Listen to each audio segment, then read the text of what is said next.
Hi guys, welcome back. So today we're going to be discussing about lazy loading in ReactJs. Now, I'm very sure most of us have heard of the word lazy loading here and there in tutorials, in articles and blogs. But what exactly is lazy loading, or why do we talk about lazy loading?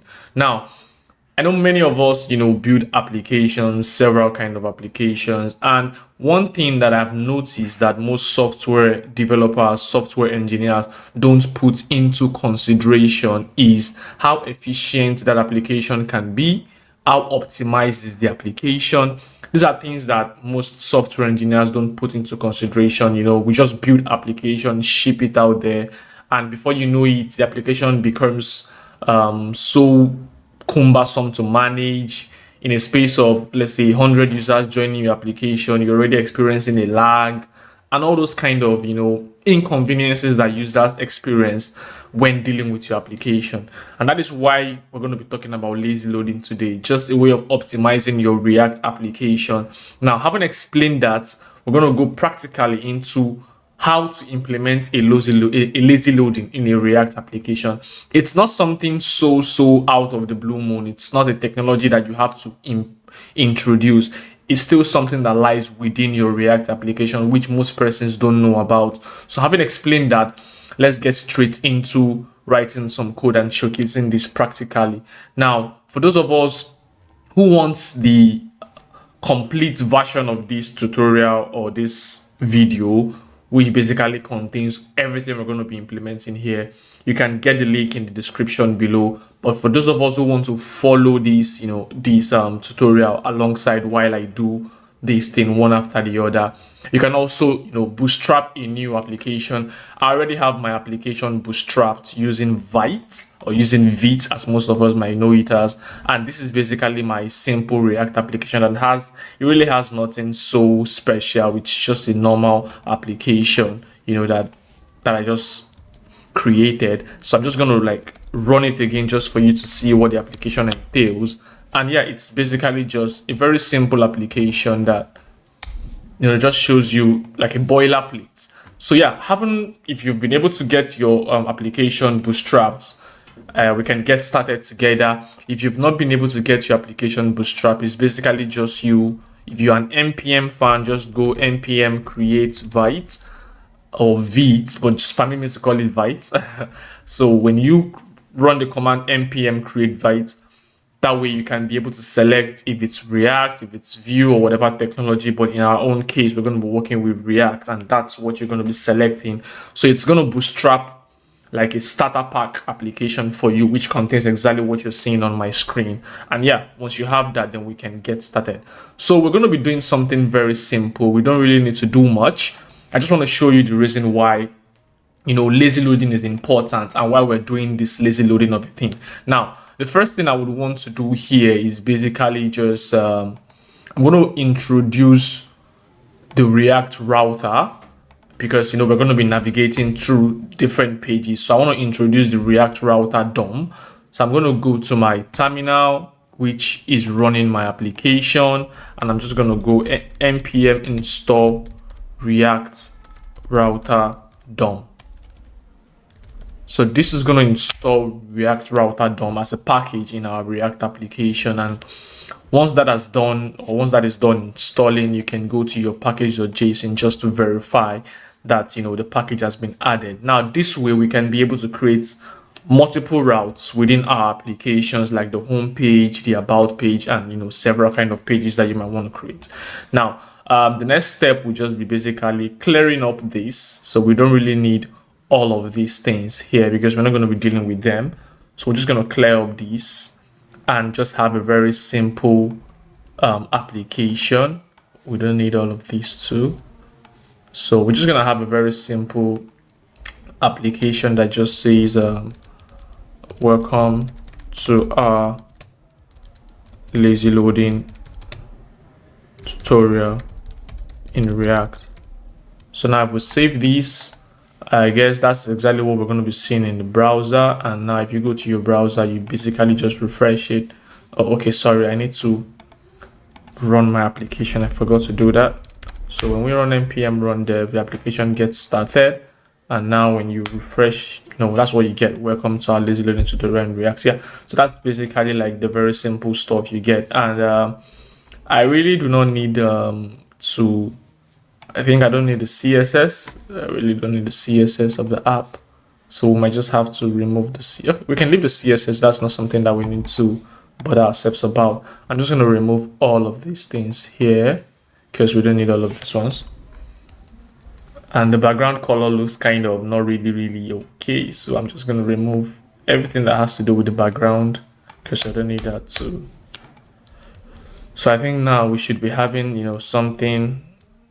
Yeah, so this is just what I want. Yeah, welcome to our lazy loading tutorial in React. Now, we've been able to, show this or showcase this in our code. Now, the next thing we're going to do here is, I just want to create like a folder under the source folder called pages. For those of you who have built React applications, I'm very sure you know what the pages does. So inside of the pages, I'm going to be creating 2 pages, which is basically the first one would be the home page.jsx. And the second one would, this is JSX.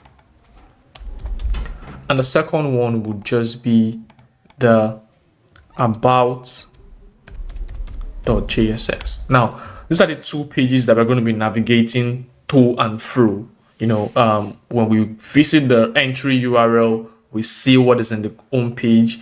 When we visit /about, which is basically what we're going to be introducing, we get to see the content of the about page. And this is just what I want to explain in terms of the lazy loading. Now, just to get started quickly, I'm just going to go into the home page and bootstrap a very simple application. We're just going to call this home, which is the name of the component. Then inside of here, I just want to return something. And I basically just want to return a statement that says, welcome to my home page. And I'm just going to add a link. Okay, before I add the link, I have to import the link here. And here, I'm just going to add a link that says, that takes me to the about page. So I'm just going to add a link that says, go to the about page. And this is going to be pointing to the about page. So this would be /about. Yeah, so this is what our home page looks like. Then, we have to export this to make it accessible from the entry file. So I'm just going to export this. And yeah, so now we have our home page ready.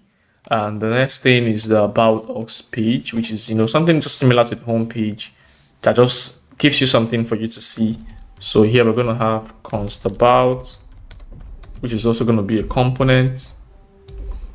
And inside of the about page, I just want to return a very small, a very small stuff here that just tells us this is my about page, not something so, we're not really doing something so big because it's the same approach when you're dealing with big application.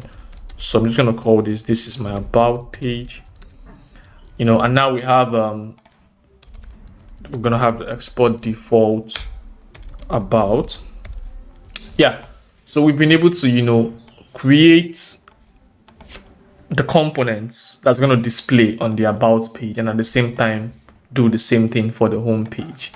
Now, before we can be able to, navigate to and fro from these components which we've created, we have to bring them, we have to introduce the routing configuration of React applications. And that's basically why we installed the package React Router DOM earlier.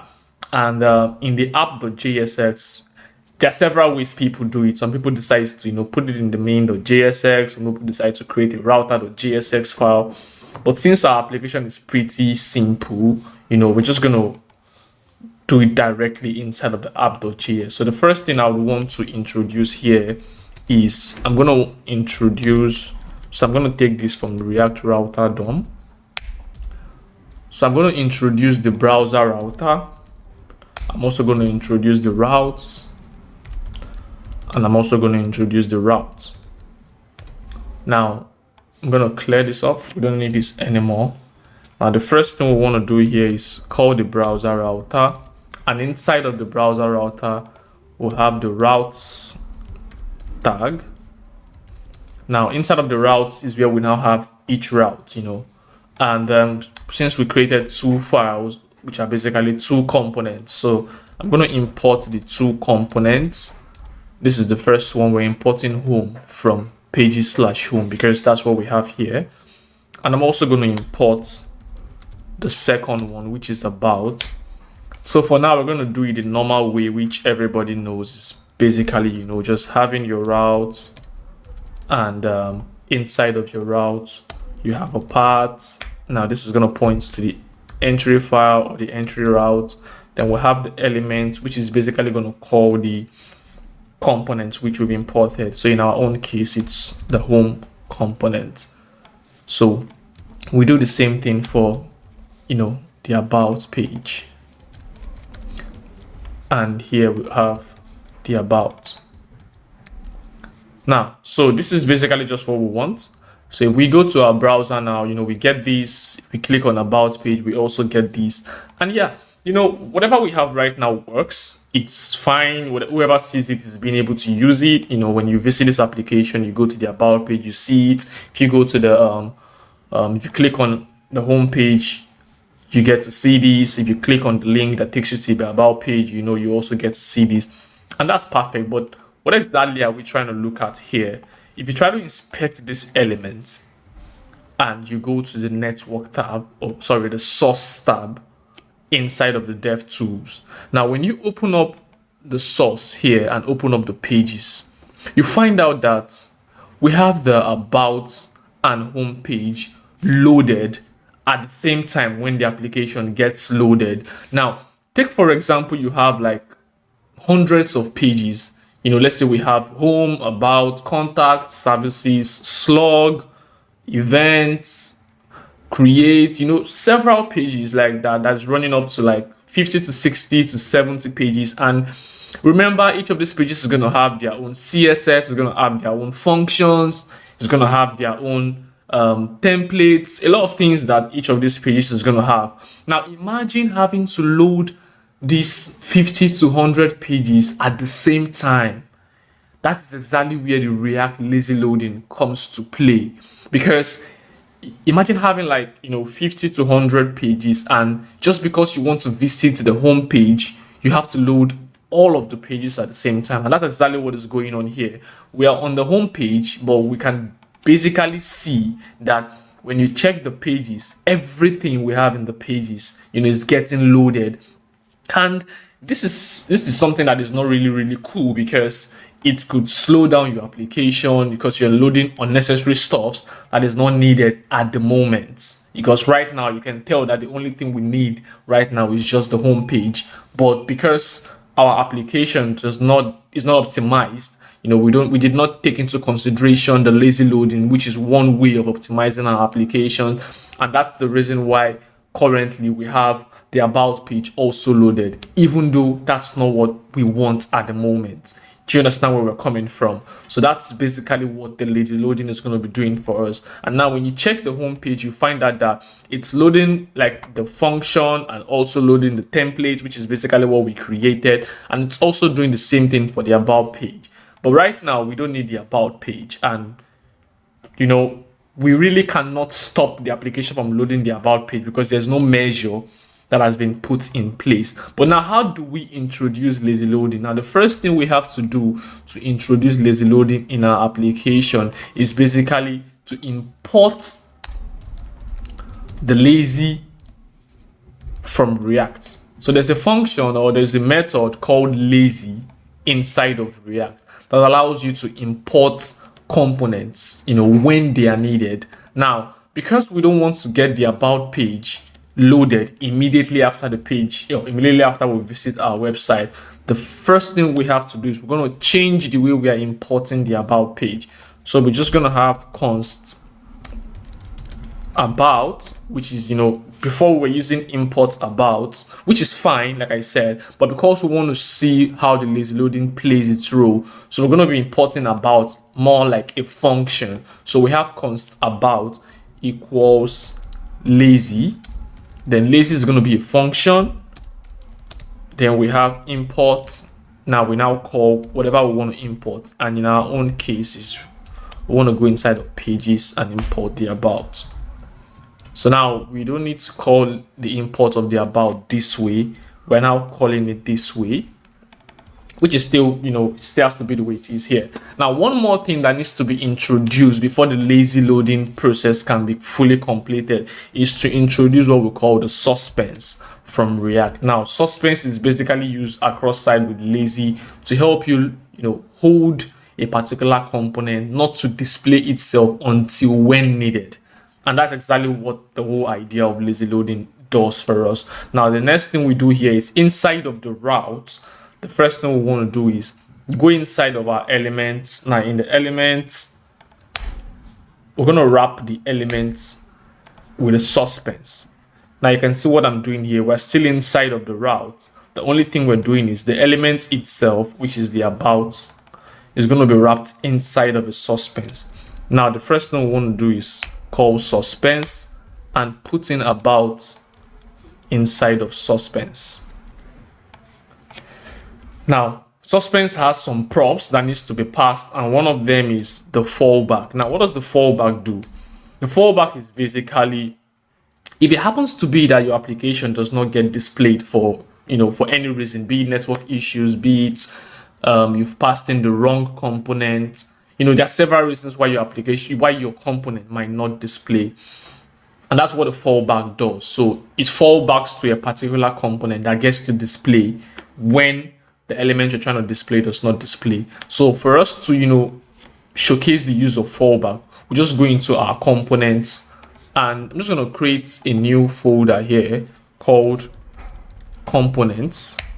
And inside of the component, I just want to create a component here called loader.jsx.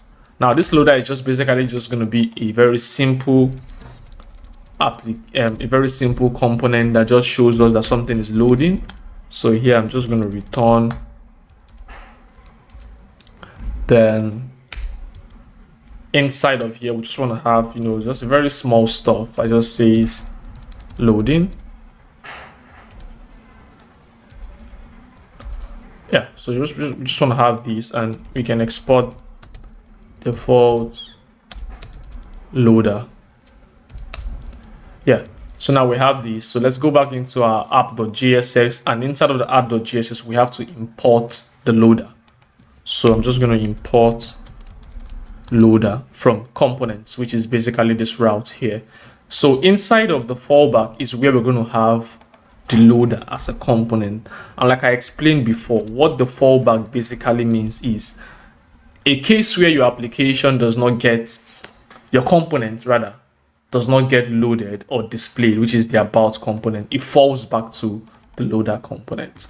Now, if we have these, we've been able to set up the whole lazy loading process. So let's just go back to our terminal. Just for us to be very, very sure, I'm going to restart the terminal. And if we go to the browser and refresh this. Now let's go back to the source tab and go to the source and go to the pages. Now you find out there's a difference. The about page is not getting loaded at this point in time. And imagine you have like 50, like I said before, 50 to 100 components or, routes. It means each of those routes or pages that you don't need at the moment does not get loaded. And that way you've been able to, buy more space, buy more time, been able to optimize your application to the best and, the smallest compile time that it takes for that application to have. And that way, you've saved yourself a lot of troubles which your users might experience, like, slow loading of your website or your application and all of that. Now, you notice the difference between what we have now and what we had before. Right now, we're having just the home.jsx, which is displaying. we don't have the about.gss displaying. But when we click on the about page, that's when the about now comes into play. Now, we've been able to, save a lot of problems within our applications. Now, you might not really see the beautiful use case right now because we're dealing with just two components or just two pages, but paint a scenario where you have like a fully fledged application that has multiple pages. You're gonna see like the reason why lazy loading is important. So this is basically what this this video is trying to explain to you. Now, if you go back to the home page and we refresh the home page again, like a new user is visiting the home page, if you go to the source, you find out that if you open the pages, you just get only the home page, and that's because in our code we've been able to suspend our about us page to only show when it's needed, and that's what the lazy does for us. And like I explained before, the fallback basically takes a component that the application falls back to in cases where it's unable to visit the home page. And still talking about the lazy loading, like I said before, right now we have just the home.jsx, which is this file, and also its JavaScript compiled file. And when we click on the about us page, we now get to see the about us also. And same way, if we create other pages like contact and we decide to lazy load the contact, it means when you are on your home page and you visit the home page, the only thing you get to see here will be the home page. And when you go to the about page, same thing happens until you visit the contact page before the contact page gets rendered. Now, this is basically just what this tutorial or this video is trying to explain to you. As a developer, as an engineer, you need to see reasons to why you need to optimize your application, and this is one of the ways. Like I said, it's not the only way. There are several ways to make your application efficient and optimized and also scalable, but this is one of the popular way to have your front-end applications. The lazy loading is not just applicable to only React, it's applicable to every front-end framework. You can lazy load on Angular, you can lazy load on Vue.js, Svelte, and the rest of them. But our focus today on this tutorial is basically on ReactJs. I hope you enjoyed this video. I hope you've been able to take one or two things out of everything I've explained here. If you want the full code base for this video, I'm going to drop it in the link in the description of this video. You're going to have the link to the GitHub repository where you can get the complete version of this code and have it run on your end and see everything we've been able to implement.